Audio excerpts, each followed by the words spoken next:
On dit que le cancer touche toutes les espèces vivantes, et pourtant un animal semble presque y échapper, l'éléphant, tu as bien entendu. Ces géants de la savane, qui pèsent plus de 5 tonnes et vivent parfois plus de 70 ans, devraient logiquement être ravagés par le cancer, et pourtant ils y échappent presque totalement. Pourquoi? Quel est leur secret biologique? Et surtout, que pourrions-nous apprendre d'eux pour sauver des vies humaines? Imagine un instant, dans le monde animal, le risque de développer un cancer augmente théoriquement avec la taille du corps et le nombre de cellules. Plus un organisme a de cellules, plus il a de chances qu'une mutation dangereuse survienne. Un éléphant, avec ses milliards de cellules, devrait donc être un véritable aimant à tumeurs. Et pourtant, c'est tout le contraire. Les scientifiques appellent cela le paradoxe de Peto, un mystère biologique découvert dans les années 1970 par le chercheur Richard Peto. Il avait remarqué quelque chose d'étrange. Les grandes espèces animales, comme les baleines ou les éléphants, ne souffrent pas plus de cancer que les petites, comme les souris. En théorie, c'est impossible, mais la nature ne suit pas toujours nos théories. Chez les éléphants, les cas de cancer représentent moins de 5% des décès naturels. Chez les humains, c'est environ 25%. Autrement dit, un éléphant a 5 fois moins de chances de mourir du cancer qu'un homme, malgré un corps immense et une longévité similaire. Un mystère biologique qui intrigue les chercheurs depuis des décennies. Les chercheurs se sont donc posé la question, comment un organisme aussi grand peut-il être aussi protégé contre le cancer? Et la réponse se cache dans les gènes. Tout commence avec un gène particulier, connu sous le nom de TP53, surnommé le gardien du génome. Chez l'être humain, nous en avons une seule paire, mais chez l'éléphant, 20 copies. Oui, 20 fois plus. Ce gène TP53 a une fonction cruciale. Il surveille l'ADN, détecte les erreurs, et si une cellule devient anormale, il donne l'ordre de la détruire immédiatement. C'est un peu comme un agent de sécurité génétique. Il repère les intrus et il tire sans sommation. Chez nous, quand une cellule devient cancéreuse, elle trouve souvent un moyen de contourner cette surveillance. Chez l'éléphant, impossible.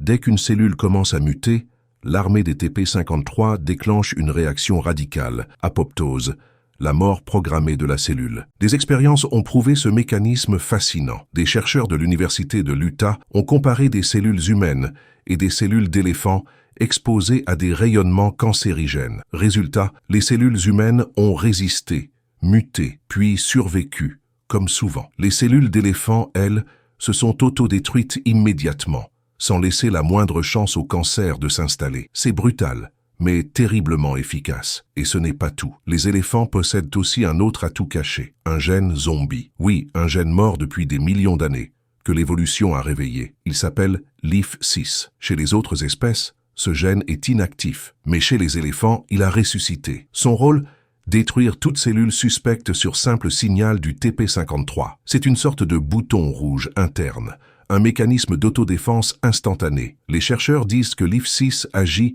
comme un exécuteur silencieux, une cellule douteuse, éliminée. Résultat, le cancer n'a presque aucune chance de proliférer. Mais alors, pourquoi nous, les humains, n'avons pas développé ce genre de protection? La réponse, c'est l'évolution. L'éléphant descend d'ancêtres ayant grandi dans un monde brutal, prédateurs géants, stress environnemental, reproduction lente. Pour survivre, il fallait vivre longtemps, donc éviter les maladies liées à l'âge, dont le cancer. L'évolution a donc sélectionné les individus capables de se défendre contre les tumeurs, et génération après génération, les défenses génétiques se sont renforcées. Chez l'humain, la pression évolutive a été différente.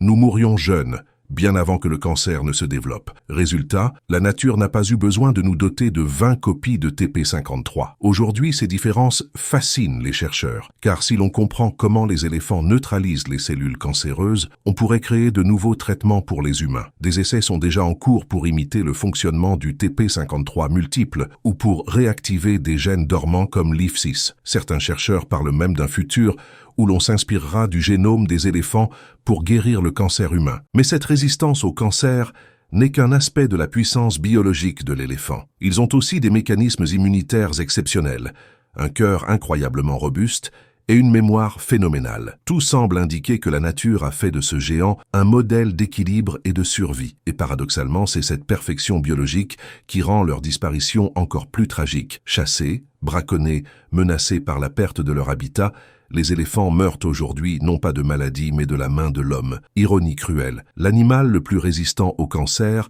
meurt d'une tumeur créée par notre civilisation, la cupidité. Alors, pourquoi les éléphants ne tombent presque jamais malades du cancer? Parce qu'ils ont su transformer la fragilité de la vie en une armure génétique sans faille, parce que leur corps a appris, à force de millions d'années, à se protéger de l'intérieur. Et peut-être parce qu'ils nous rappellent une leçon essentielle, la survie ne dépend pas toujours de la force brute, mais de l'équilibre et de la sagesse inscrite dans le vivant. Et si les scientifiques parvenaient à percer entièrement leurs secrets, alors ces géants bienveillants pourraient un jour sauver l'humanité du fléau du cancer. Si tu veux découvrir d'autres mystères fascinants du monde animal, abonne-toi à la chaîne Pourquoi et active la cloche pour ne rien manquer. Chaque semaine, je t'explique les secrets cachés de la nature, de la science et du corps humain. À ton tour maintenant, penses-tu que la solution contre le cancer se cache déjà dans la nature? Dis-le en commentaire.